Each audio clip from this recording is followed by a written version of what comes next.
Welcome back to the Quinexus podcast. I'm Chuck. I'm Jack.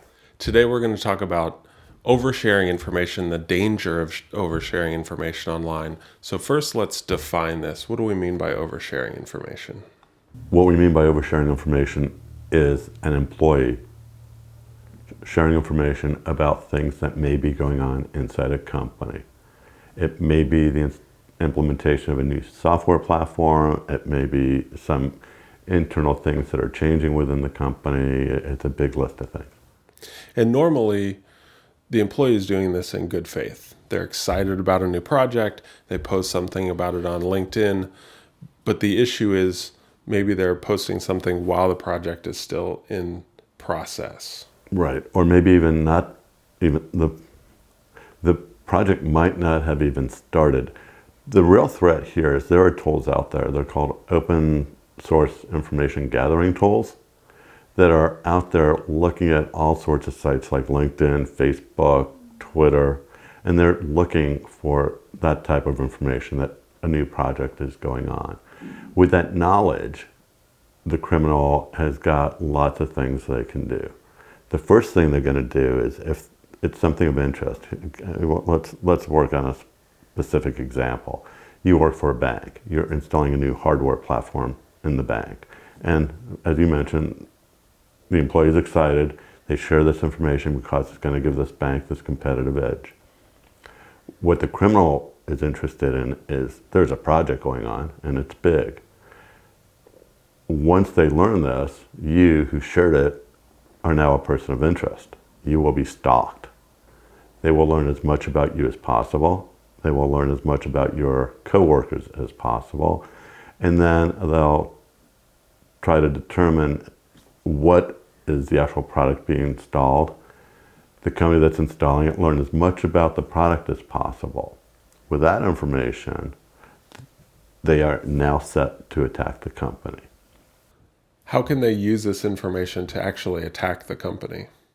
Once they have the vital information, once they've studied you, your fellow employees, and the vendor, they're going to look for the weakest link. Who is most susceptible out of all the employees there that is involved in the project to fall for a social engineering attack or scam? Again, social engineering is getting someone to do something they wouldn't do, like giving the criminal access to the system. Once they've determined who the weakest link is or who the weakest links are, and they'll wait till the project has started, and they might do some pretexting or they might not. Pretexting is setting a stage for the attack. They might call the weakest link and let them know that we have some updates to do after hours, and we'd like to start them at 4:55. Will you be available for me to reach out to you to help me get a few things set up to do this? It all seemed very natural. They will talk the lingo because they've researched the company. They know all the words. They know who you are. They know what you're doing in the project. All very comfortable, very natural. Social engineering at its finest. They call at 4:55. They say there's a small issue. I need you to do this extra step that's a little outside the realm. But again, very natural. Things happen. We all want to be helpful.